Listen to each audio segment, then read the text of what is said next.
was one of the most feared high-performance weapons of the 20th century. When it appeared in the skies over Korea, it sent the unsuspecting West spiraling into a state of shock. It was the Russian-made MiG-15. We were at full throttle, doing as fast as we could go, and we were barely keeping up with them. Until the arrival of the American F-86 Sabre, the Russian jet outclassed everything in the sky, astonishing American pilots with its lightning maneuverability and intense firepower.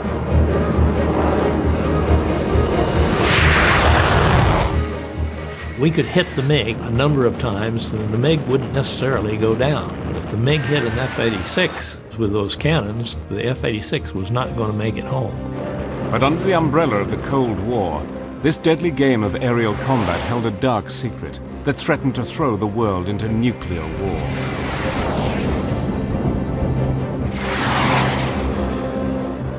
Using unique Soviet archive film and color reenactment, Battle Stations enters the secret world of the MiG-15.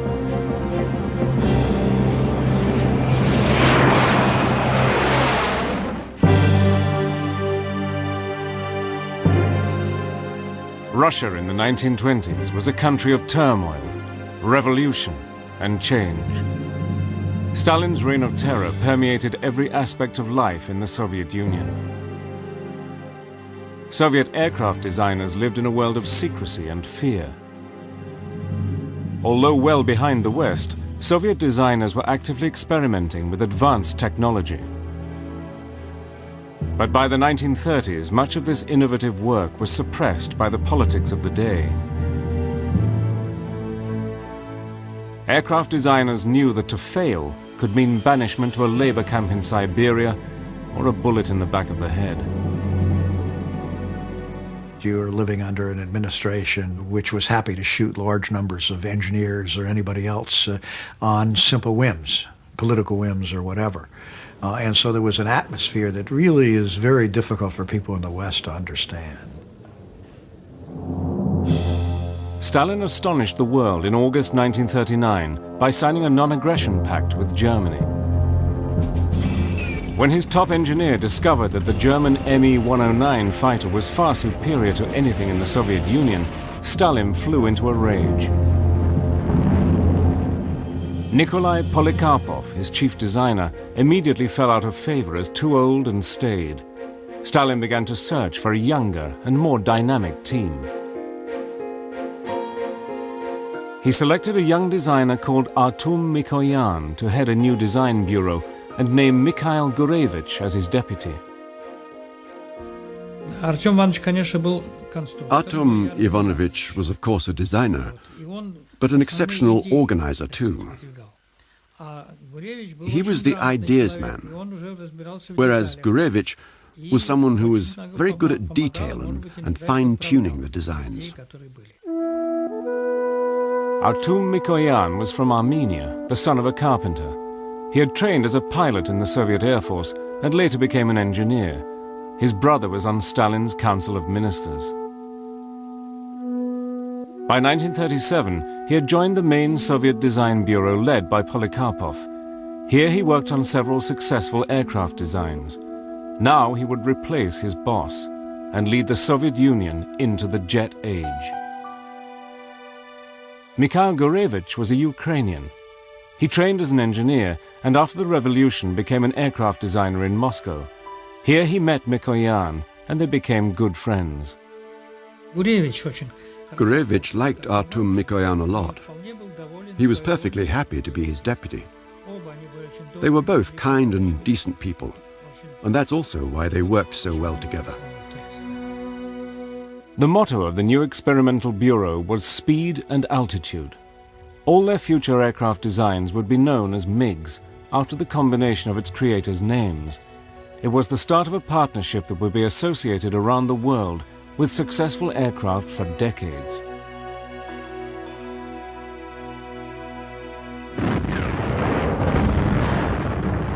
Then in June 1941, Hitler launched his surprise offensive against the Soviet Union. Stalin's Soviet Air Force was totally unprepared and ill-equipped to fight the modern German fighters. Russian losses during the Great Patriotic War were massive.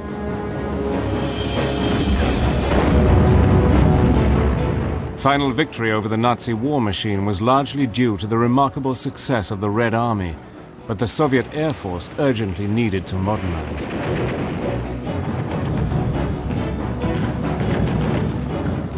By the end of the war, tensions that would soon turn into the Cold War began to grow. The Allies now had the jet engine, space rockets, and the atom bomb. Soviet designers needed to catch up, and catch up fast. Stalin was furious that the Soviet Union's technology had fallen behind that of the West, and he told his designers to bridge the gap. Not an easy task, and Stalin wasn't the sort of man that you argued with, but in one respect, Soviet technicians did have an advantage. They'd captured a lot of German technology, amongst it the German Me-262 jet fighter, and they were able to build on this, to build their own jet at what was the beginning of the atomic age. The Mikoyan and Gurevich team took advantage of this captured technology and began to develop a new jet fighter, the MiG-9. Первоначально проект MiG-9 предусматривал расположение двигателей как... At first it was planned with MiG-9 to put the engines in the same place as the Me-262.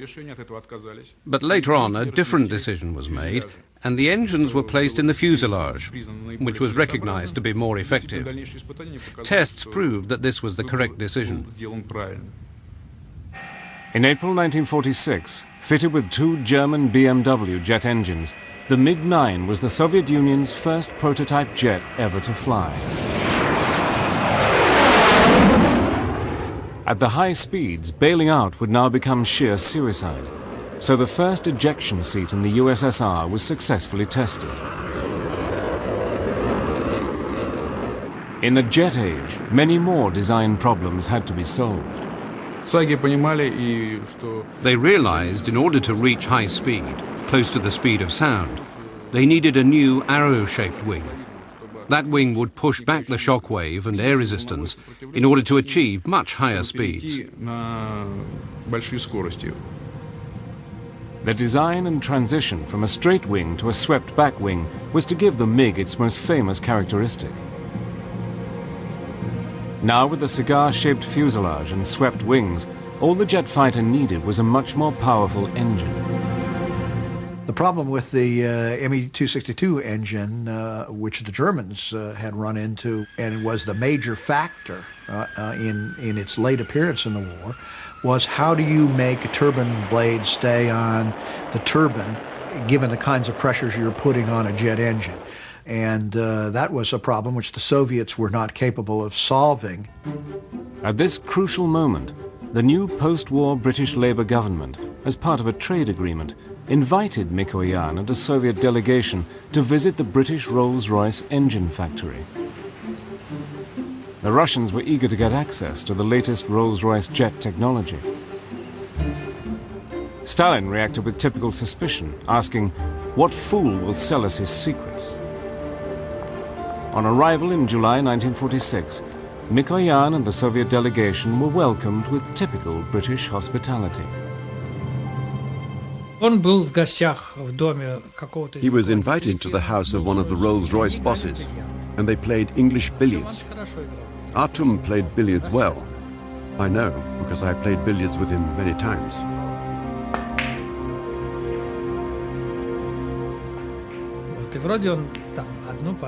He'd lost one game and then offered a challenge and said, "Let's play another game, and if I win, you sell us your jet engines." Bizarrely, the future course of the MiG was settled across the green felt of an English billiard table.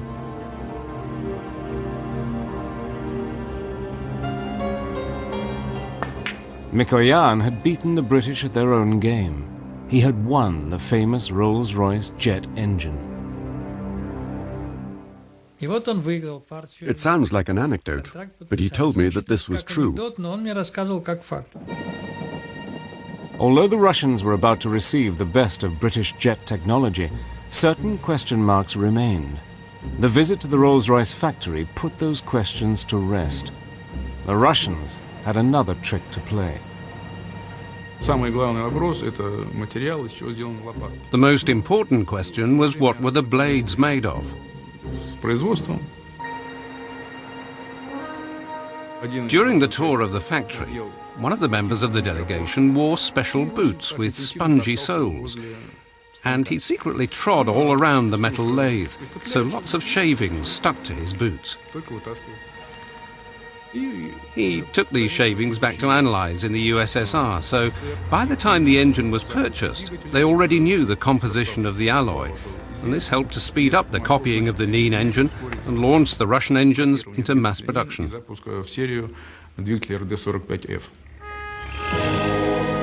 The supposedly harmless gift of the jet engine turned out to be a deadly mistake by the British.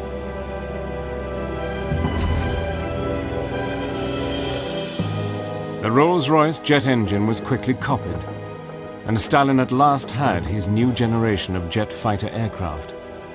In just 4 years, MiG-15s powered by copies of Rolls-Royce jet engines would be shooting down American and British planes over Korea.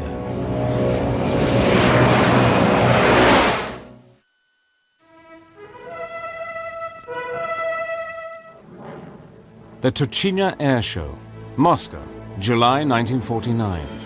A new generation of Soviet MiG-15 jet fighters are paraded in front of Stalin and the public for the first time.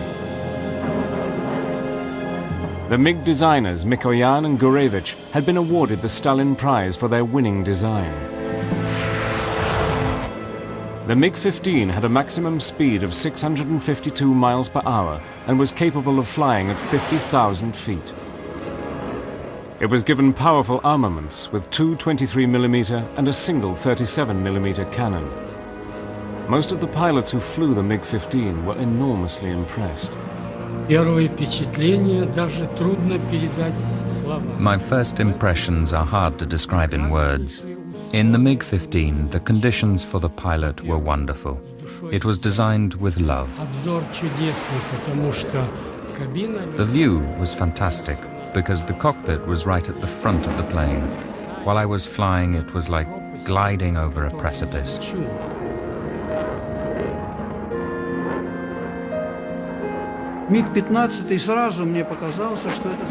The MiG-15 at first sight seemed to me to be like a new day in aviation. I can't describe it in words.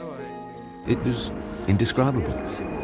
First of all, silence, as if the plane was standing still on Earth. No vibrations, no noise.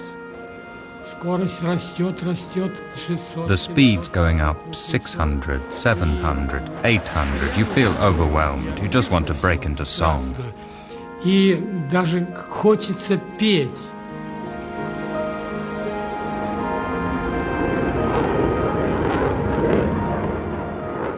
But the Russians were still behind the Americans in the race for the next generation of modern jet fighters.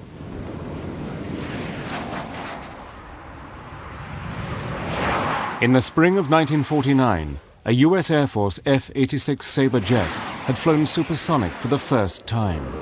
The F-86, frankly, stood out in this field because of its graceful beauty and the fact that it was an airplane now with a jet engine, which we thought would be very simple, like turning a valve on to go and turning it off when you wanted to stop. It wasn't quite that simple, but nevertheless, it was a fantastic advancement in aeroscience. Within a year of these developments, the American jet planes would be flying into combat with Russian MiG-15s over the skies of Asia. For the pilots of both countries, flying in the jet age would require new skills. Russian test pilots were worried about the tendency of the MiG to go into uncontrollable spins. One of its test pilots was killed after putting the MiG into a spin. I have tested 22 types of planes for spinning characteristics. A spin has always been a difficult element of flying. In all planes, there were incidents when a pilot could not get out of a spin. When you are spinning, You have to switch off all your normal reflexes. Spinning out of control is every pilot's nightmare. To survive in the jet age, the MiG pilots needed to keep a cool head and handle the aircraft with great sensitivity. Для этого надо психологически как-то, значит, себя переломить.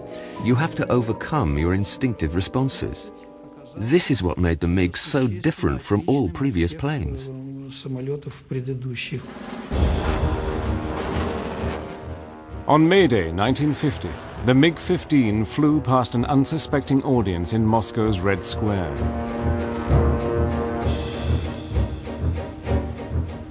The intelligence failure of the Western observers to recognize Stalin's new powerful weapon in the skies above would have disastrous consequences.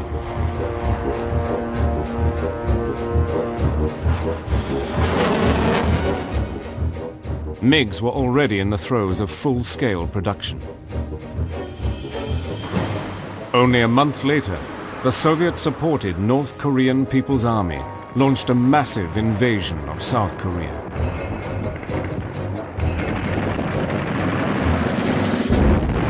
Stalin thought that the communists could invade South Korea without generating any military response from the West. Yes, there'd be the usual diplomatic protests, but it wouldn't go any further than that. In fact, he'd misjudged the situation badly. President Truman responded quickly, the United Nations agreed to send troops, and within 4 months, the invading North Koreans had been rolled right the way back. Now, American B-29 bombers roamed across North Korea's skies with no resistance, and fighter bombers continuously attacked troop movements at will. By November 1950, the American-led UN forces had advanced right across North Korea and were approaching the Chinese border along the Yalu River.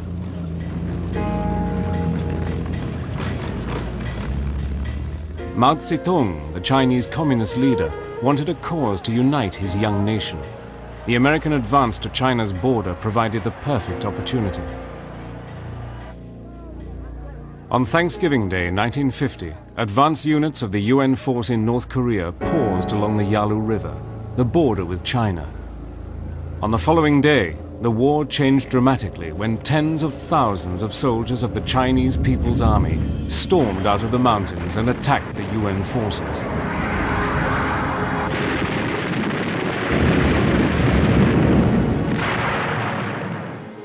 As the bitter winter weather closed in, UN troops were forced into a humiliating retreat.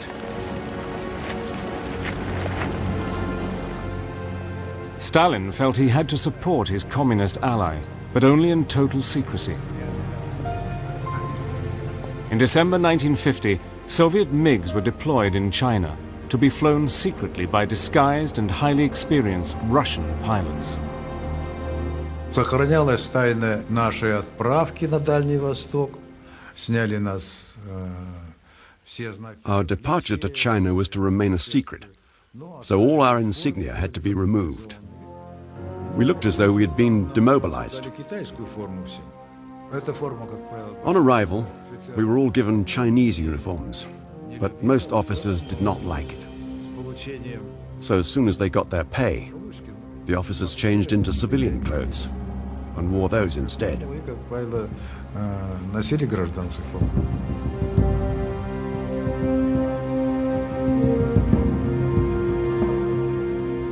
Мы, когда прибыли в район боевых действий на аэродром, when we arrived at the area of military action at Antung Airfield, it was the time when the Americans had superiority of the air.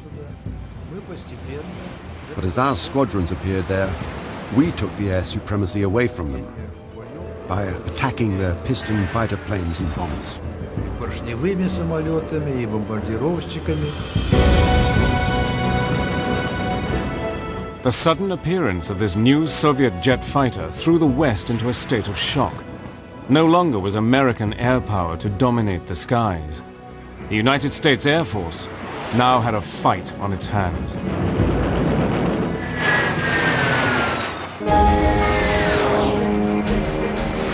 December 1950.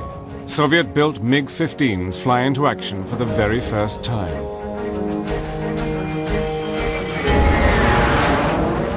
The MiG-15 had an enormous impact when it appeared in the skies above Korea.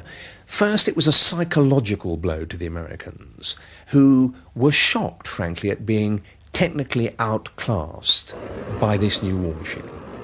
And secondly, it had a very severe physical impact. It was a cut above the propeller-driven aircraft which the Americans were using at the time, and it shot down an awful lot of fighters, and particularly bombers. The Russian fighters operated secretly from safe bases around Antung, north of the Yalu River in China. The area between the Yalu River on the Chinese border and central North Korea became known as MiG Alley.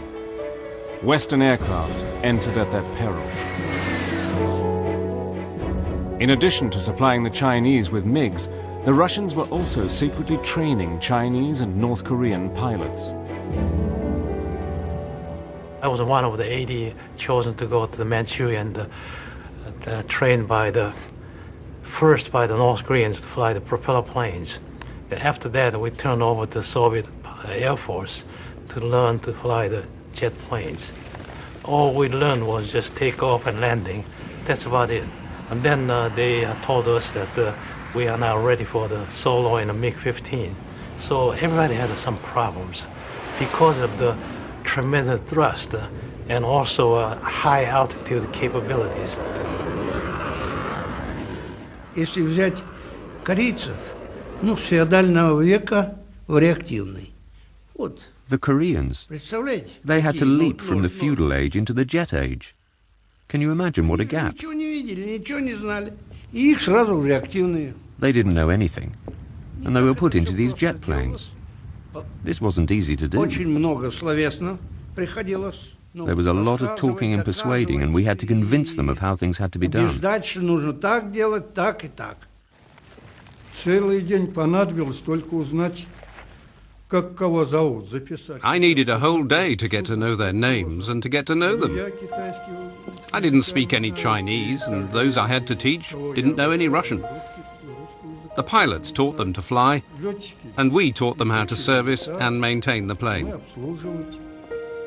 But the MiG's air supremacy was about to be challenged.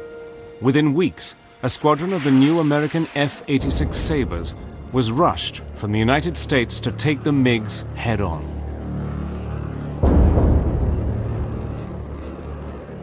You were afraid of them a little bit. And of course, with our F-86s, we knew it was a fine airplane, and we knew it had all kinds of combat capability, but until you actually engaged the enemy aircraft and actually found out you against the other fella how it performed, then it didn't give you a lot of confidence. When the MiGs first engaged in head-to-head combat against the American Sabres, they finally met their match. A new era in aerial combat was about to begin, the jet versus jet dogfight. We were patrolling on this patrol line when we spotted these 4 airplanes coming toward us at a very impressive high rate of speed. My first impression then of the MiG was that I was up against something that was really a dynamo. So I started maneuvering into position to keep hitting him to see if I couldn't get the airplane to blow. And I used almost my entire load of ammunition on him before he finally looked like he was out of control and went on into the ground. The MiG pilots realized they no longer had supremacy of the skies. Early dogfights meant that new tactics had to be learned fast.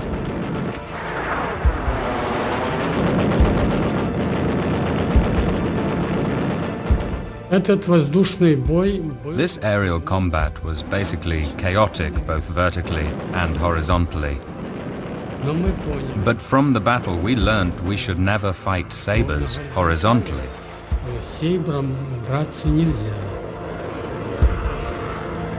The MiG had a better than a 2,500 foot per minute rate of climb advantage. Could turn tighter, could out-accelerate, could out-decelerate, and were roughly the same speed. We talk about the 86 being faster and the MiG being faster. It depends on what altitude you're at. Now, we're not talking about a large or an excessive difference. We're talking maybe 3, 4, 5 miles an hour. The Sabre was a good plane, but its engine seemed to be weaker because my MiG could climb up and escape from him, but he could not escape from me. I would always catch up with him. Our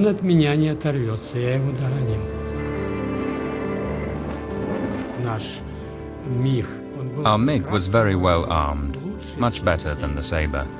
We had 3 machine guns, and the caliber of the guns was such that one hit could destroy a Sabre.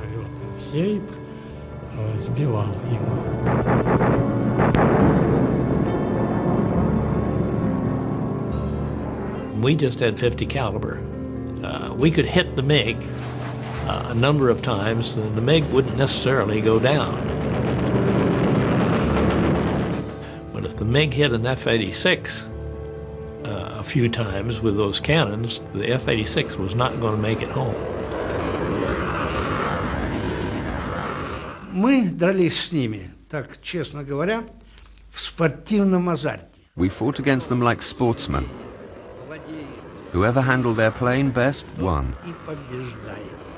If you are weak, bad luck. Когда вот он на какое-то мгновение, может, в воздушном бою и там, который... You look for a moment of hesitation. In an air battle, which lasts for, say, 20 minutes, you may only get 2 or 3 seconds. And once you notice him hesitating, that's when you press the trigger and hit the target.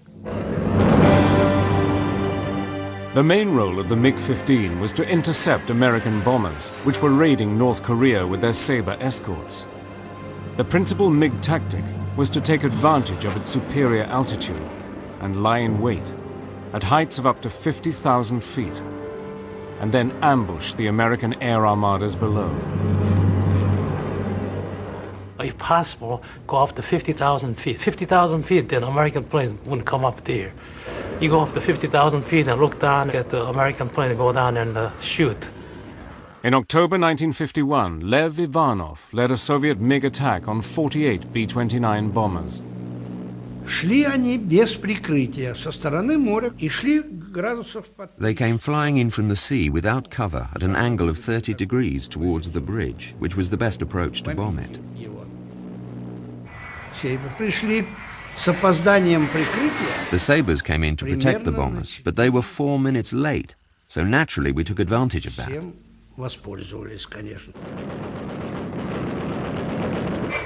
Как только увидел. As soon as I saw a Sabre, I got onto its tail, aimed, fired, and that was that.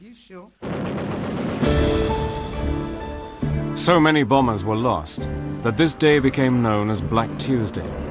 The MiGs had outmaneuvered, outflown, and outgunned their opponents. With precious few Sabres available to stand up to the MiGs, it looked as though the challenge of the Sabre was overrated. But for the Russians, the price of keeping their activities secret would play a major role in the battle for the skies over Korea.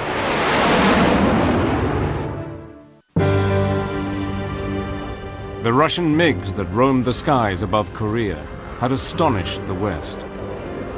Now total victory for either side looked unlikely, and the Korean War would be a limited war. For the West to contain communism, and for the communists to avoid the humiliation of defeat. The Soviet MiG-15s enjoyed many advantages. They were flown out of bases across the border in China, which were out of bounds to the American air crews. So, after combat in MiG Alley, the MiGs had a safe haven to return to.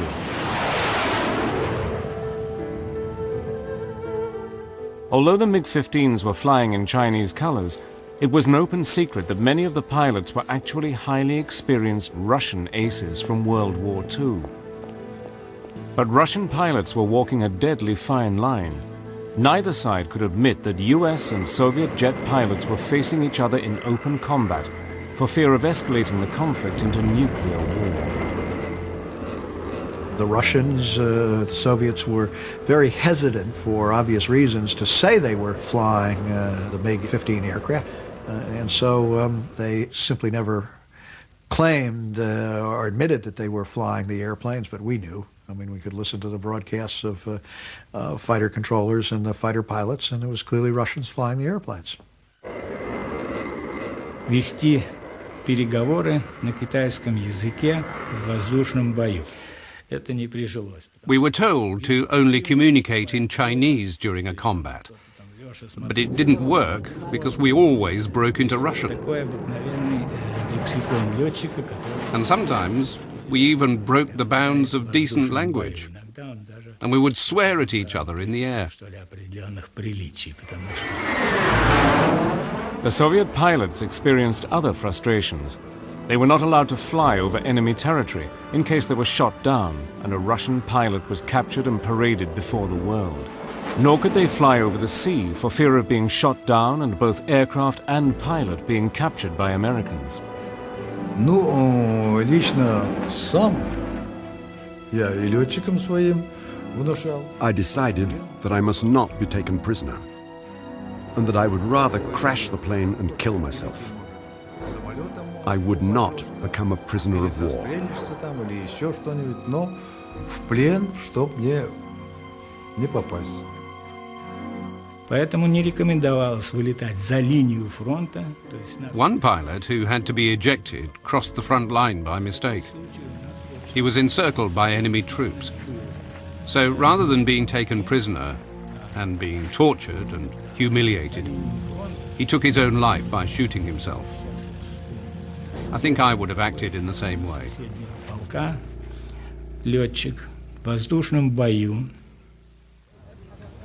The war for supremacy in the air began to produce aces on both sides. Colonel Yevgeny Pepelayev had the highest number of kills per mission, shooting down an enemy aircraft once in every 5 missions. Из 20 сбитых самолетов out of 20 planes, I shot down 16 Sabres, 2 F-94s, 1 F-98, and 1 F-84. To shoot down an enemy plane, we tried to approach him from behind and as close as we could to his tail. The closer you are, the more likely the hit.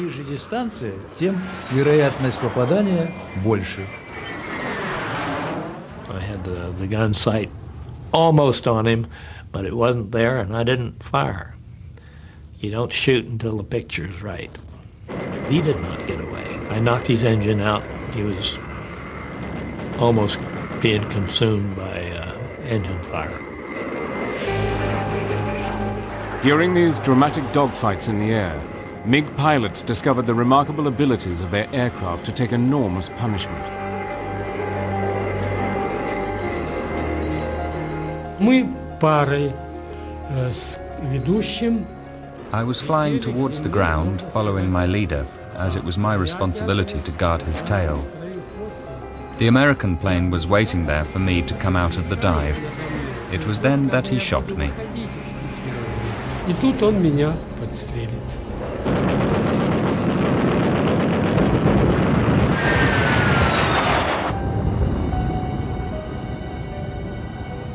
Во время пикирования я вижу, что надо... Then during the dive, I realized I must save myself, so I made a decision to eject.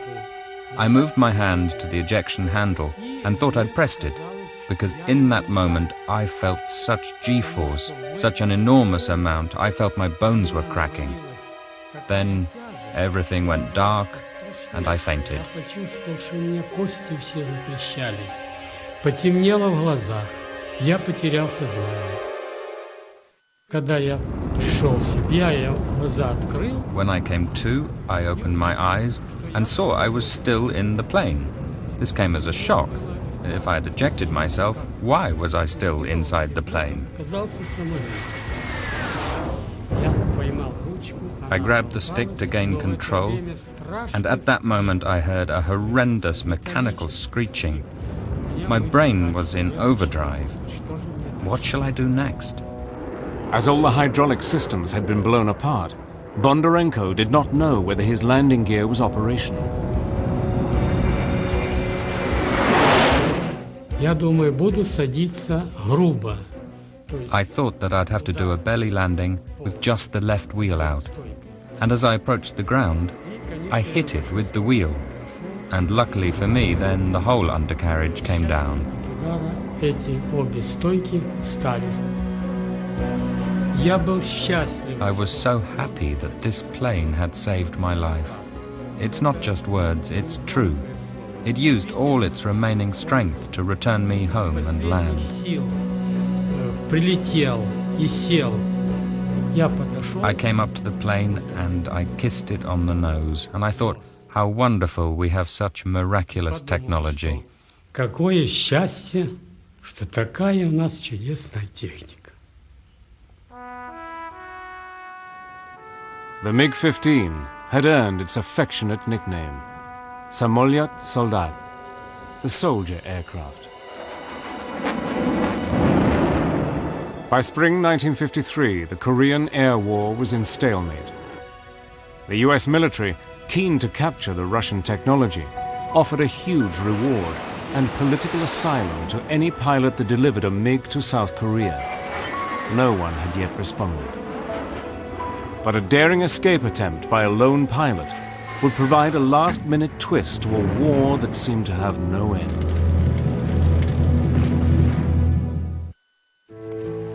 By 1953, both sides recognized that the Korean War was unwinnable. After 2 years of negotiations, in July, a truce was finally signed at Panmunjom. But the Korean peninsula would remain divided and an armed camp. The fighting in Korea came to an end in July 1953, but of course the Cold War still went on. And during it, both sides were trying to get hold of one another's secrets, particularly in terms of military technology. The Americans were especially anxious to get their hands on a MiG-15. The Americans made an offer of $100,000, equivalent to several $1 million today, and political asylum for the first pilot who would defect and deliver a MiG intact. A 21-year-old North Korean pilot, Lieutenant No Kum-sok, an ardent anti-communist, was already planning one of the most spectacular escapes from the communist bloc. So my aim was that how to defect successfully and land on an American airbase so that I can ask for political asylum. So on September 21st, Sunday morning, even before the breakfast, I got in the plane and took off to north. And then the plane went to north and I came down south and toward the Pyongyang, toward the east. And that's where I finally made the defect.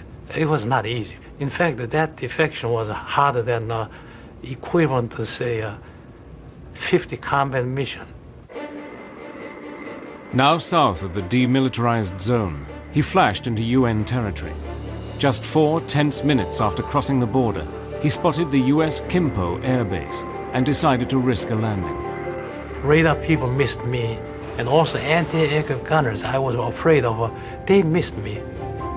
He decided to land, when, to his amazement, he saw a Sabre coming straight towards him at the opposite end of the runway. Well, he hadn't seen me, so we landed together, both ends. Then we passed in the runway, and of course I knew he was there, he was coming down, but he hadn't seen me until we passed. Then after passed, of course he was frightened. But at the end of the runway, he stopped the engine and he jumped out. And he was wondering what kind of nuts landed from the wrong side. Commanders at the base panicked, thinking the war had started again, and scrambled every plane they had.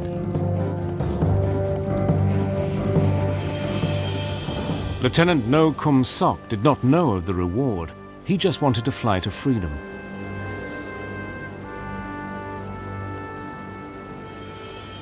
The surrendered MiG-15 was taken to Okinawa, where it was dismantled and rigorously examined. Later, it was airlifted to the United States and underwent further exhaustive flight testing. The plane was pushed to its limits by America's top test pilots Tom Collins and the world-renowned Chuck Yeager. I told Chuck Yeager that don't deliberately go into spinning stall because this plane is very quirky. Sometimes you get out, sometimes you cannot come out. If you cannot come out, you have to bail out and you lose the plane. So he didn't put the plane to deliberate stall. Americans wondered well, the MiG-15 could be a supersonic. Then Chuck Yeager has proved that it's not a supersonic because he actually went up to 50,000 feet.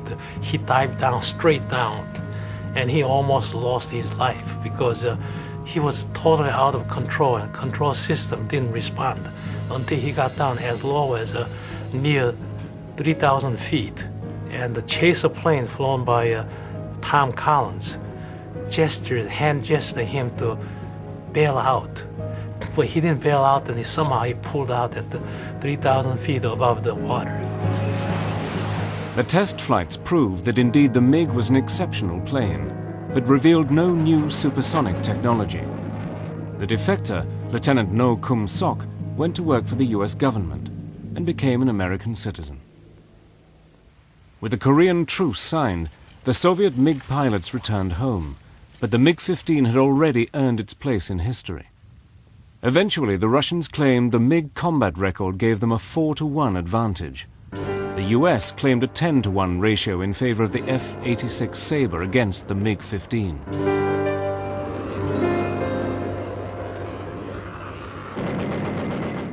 The actual numbers are in dispute, but whatever the final score, the MiG-15 was an extraordinary aeronautical achievement and way ahead of its time.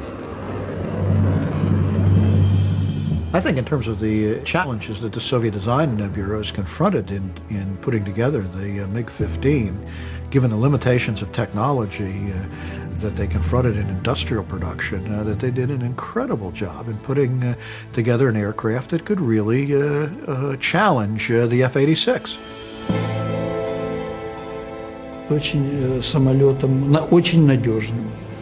The plane was very easy to handle and very reliable. At high altitude, it was superior to the Sabre because of its ability to operate at a much higher ceiling. The MiG was way ahead of its time, and all other planes in the world, apart from the Sabre, of course.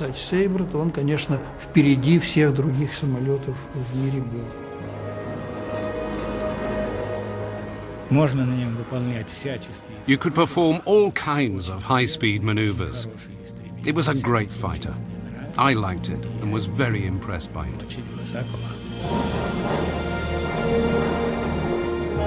Back in the Soviet Union, it would be 40 years before the Russian pilots could admit to having fought in the Korean War. Eventually, over 13,000 MiGs would be produced and flown by most nations throughout the communist bloc. Fortunately for the West, no other MiG fighter would ever cause such a surprise as had the MiG-15 in the secret air wars over Korea. Yet for its pilots, the MiG remains the supreme jet fighter. The MiG-15 was the best plane in the world, the best fighter in the world. I am convinced of that because it saved my life. It was very tough and could take a lot of punishment. It was a lovely plane, and I can bow to it with gratitude.